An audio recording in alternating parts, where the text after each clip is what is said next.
င်္ဂလာပရိသတ်ကြီးဘုန်းကြီးဒီနေ့မှာစိတ်ဖိစီးချိန်ပြုံးဖို့ခတ်တယ်ဆိုတဲ့ခေါင်းစဉ်နဲ့ဟောပါမယ်စိတ်ဖိစီးတဲ့အချိန်ဆိုတာလူတိုင်းကြုံဘူးကြတယ်ဥပမာအပြင်ငယ်ဘဝဆိုလို့ရှိရင်စာမေးပွဲဖြေးနေတဲ့အချိန်ပေါ့စိတ်ဓာတ်ဖိစီးနေတယ်စာမွေးဖြေးချိန်တွေနီးလာတယ်စာမရသေးဘူးဆိုတဲ့အခါမျိုးမပြုံးနိုင်ဘူးအဲ့တော့မပြုံးနိုင်ခြင်းသည်တစုံတရာကိုပြီးပြတ်အောင်မလုပ်နိုင်သေးခြင်းတစုံတရာမျှော်လင့်ထားသောတစုံတရာဖြစ်မလာမှာကိုစိုးရိမ်ခြင်းအဲ့ဒီအရာတွေကြောင့်စိတ်ဖိစီးကြတယ်ကိုမျှော်မှန်းထားသလိုဖြစ်မလာမှာကိုစိုးရိမ်ခြင်း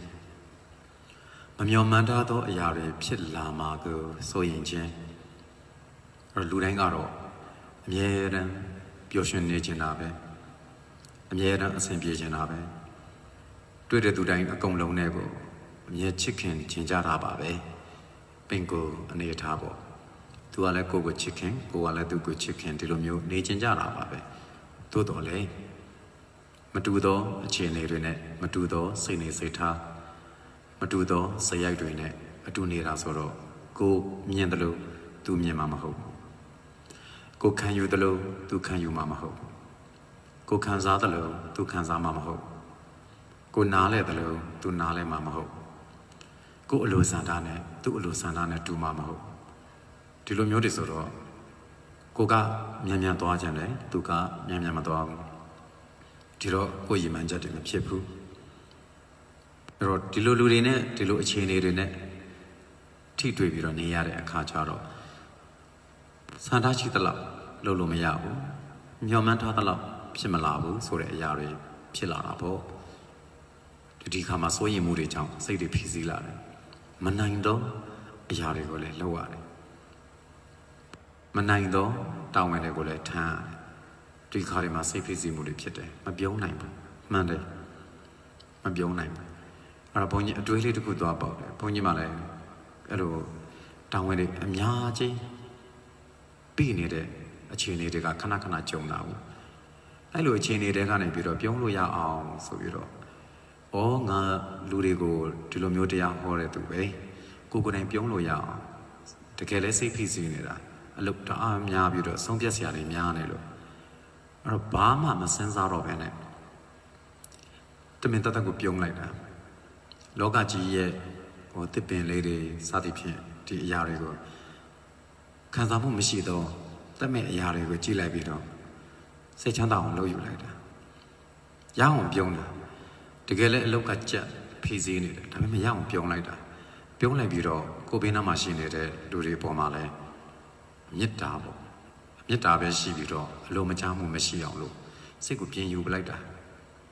တမင်ကိုပြင်ယူပလိုက်တာခဏလောက်စဉ်းစားလိုက်ပြီးတော့မေတ္တာစိတ်ပဲသွားပါစေဆိုပြီးတော့ကြိုးစားယူလိုက်တာအဲ့တော့ပြုံးလို့ရပါတယ်ပြုံးလို့ရတာကိုမှနှစ်နဲ့ချက်ပြုံးလို့ရအောင်ကြိုးစားပလိုက်တာခုနစိတ်ဖိစီးမှုတွေအကုန်လုံးပျောက်သွားတယ်အရင်ကလည်းဘုန်းကြီးတာမျိုးခဏခဏပြောမှုပါတယ်စိတ်ဖိစီးလိုက်ရင်ပြုံးရတယ်လို့မဖြစ်မနေပြုံးရတယ်ပြီးရင်အကောင်သဘောတွေကိုပဲရှာချမ်းစဉ်းစားတွေးရတယ်လို့ဒီမပြုံးမဲနဲ့နေလာတဲ့အခါကျတော့ပို့ပြီးတော့ဆိုးလာတယ်မျက်နှာပြုံးလို့မရရင်ဒီက tension လို့ခေါ်တဲ့တင်းကျပ်မှုကပို့ပြီးတော့များလာတယ်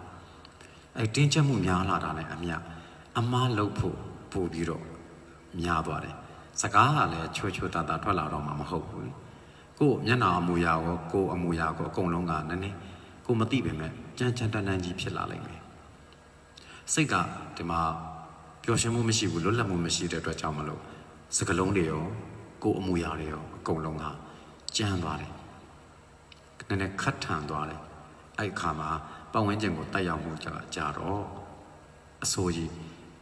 ကိုကစေတနာနဲ့ပေါ့နော်စေတနာကြောင့်မလို့ဆိုပြီးတော့ဒီစိတ်ဖိစီးမှုအရာကြောင့်လုံးလိုက်ပြီးမယ်တစ်ဖက်ကခံတာကြတော့ခံယူလိုက်တာကြတော့အဆိုးအနေနဲ့ခံယူလိုက်တယ်သူတို့ကကိုနားလဲတယ်လို့နားလဲမှာမဟုတ်ဘူးလေအဲ့တော့ကိုကအဆိုးပေါ်အဆိုးဆင့်တာတွေဖြစ်သွားတတ်တယ်စိတ်တွေဖိစီးတဲ့အချိန်မှာပြုံးလို့မရပါဘူး